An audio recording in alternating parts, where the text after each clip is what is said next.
Today, I want to give a framework that's applicable to business, real estate, and life. The framework is this. I prioritize survival over IRR, internal rate of return, which is also greater than cash and cash. Let's see how it plays out in business. I own a multi-million-dollar tech startup, and I have internalized and communicated to the team that I value survival over internal rate of return. It means the survival of the company is of primary and supreme importance above all other things. Nothing matters if the company cannot survive. After that, IRR is more important than cash and cash. IRR represents discounted future cash flow, taking all the future cash flow and discount it into the present value. So it is a long-term metric. It is a representation of the long-term profitability of the company. Cash and cash, on the other hand, represents the short-term profitability of the company. This manifests itself when I gave a thought experiment to the team, where I asked the team, would you rather take scenario number 1, where we grew by 50% this year, and then double every year thereafter?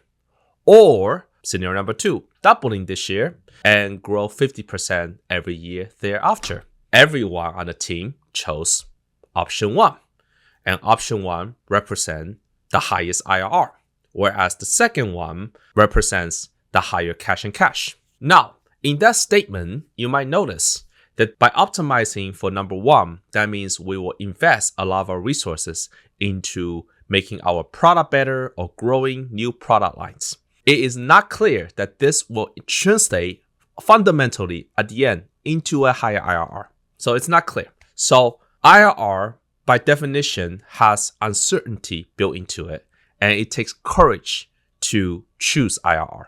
In this spectrum, in this framework of business, it means long-term is better than short-term. It means delayed gratification. It means adventure and kind of shooting for the moon, but not at the risk of not being able to survive. But when you do too much of that, just to be clear, which is the case of a venture-backed startup, say you get $10 million to spend, and you have to spend that over the course of 18 months. And so you have to spend that much because spending money means increasing IRR. You have to spend money to generate growth, which then leads to faster, higher valuation, and which optimize for your IRR. And either you shoot for the moon or you kind of die in the process. And so a venture-backed startup teeters between survival and IRR. So this framework represents the essence of the inherent conflict between a startup founder and a VC, which is a founder optimizes for his or her own survival, whereas the VC prioritizes IRR over that company's survival. And that difference, that swap in prioritization represents 99% of their problems. Now, within business, let's also talk about the conflict between an employee and an employer. Employee, all things considered, optimizes for cash and cash, i.e. paycheck. An employer primarily optimizes for survival. The goal of the employer then is to move away from the concern of survival, i.e. to become profitable, and then optimizes for IRR. When the employer cares about the IRR and the employee cares about the cash and cash, usually that conflict is not as big as the first two, because caring for the IRR optimizes for the total compensation of the employee. And so that is a fair trade-off. All right, let's shift our gears to real estate. In fact, IRR is a term I learned from real estate. So I actually am private equity. So that actually has very much relevance in real estate. I currently own multiple syndications in real estate, and I care primarily as a general partner about the survival of the property, i.e., do we have enough money to sustain any kind of big ticket renovation item? And secondarily about the IRR, and finally about the cash and cash. This is relevant because in one of our properties, we are doing a 2% cash and cash instead of a 4 to 5% cash and cash distribution as we projected during the time of acquisition. we messed up. We bought the property at the peak. At that point, do I make up for the lack of cash and cash? Or do I prioritize survival? 100% survival.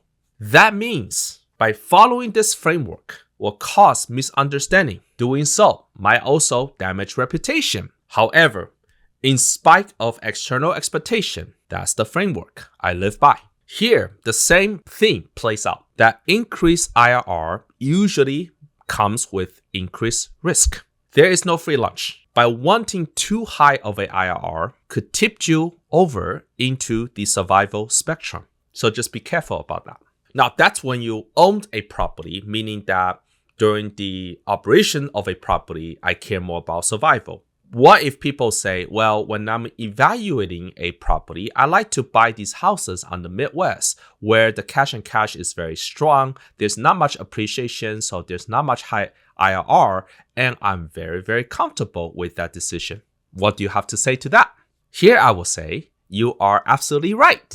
I do want to point out that in general, people want a high IRR, all things considered. Some people just don't value the risk that's involved to get to the high IRR.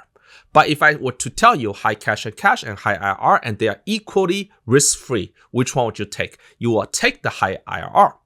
So by choosing a comfortable Midwest investment where the cash and cash, i.e. certainty, is high, there's nothing wrong with that.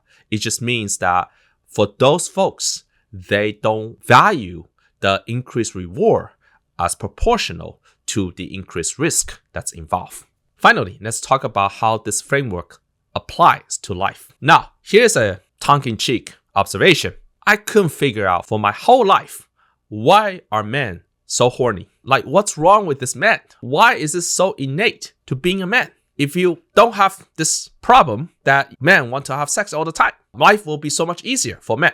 But then I figured out, it's because survival is number one. So the idea of reproducing and survival of your genes trumps everything else in life. Then after that, optimizing for long-term happiness, fulfillment, and meaning represents IRR. Whereas settling for a good within your comfort zone life represents cash and cash. In general, I think people are happier when they optimize for IRR over cash and cash. It's just that people tend not to choose that because that comes with, again, increased risk. So instead of saying that this is the right order, I might be saying that these are the components and your prioritization might vary. This is more of, what do you prioritize? Do you actually prioritize IRR over survival? Because that's what VCs do, at least for the companies they invested in. So that might be you. Might be you prioritize cash and cash over IRR. And because that gives you a better chance to sleep at night. Dave Ramsey might approve this message. Cash and cash over IRR. So, but for me, I prioritize survival over IRR and over cash and cash. So that's me. Thanks for listening. And comment below, how would you use these terms to form a prioritization of your life? And let me know if this is helpful. Thank you for watching. Have a nice day. Bye-bye.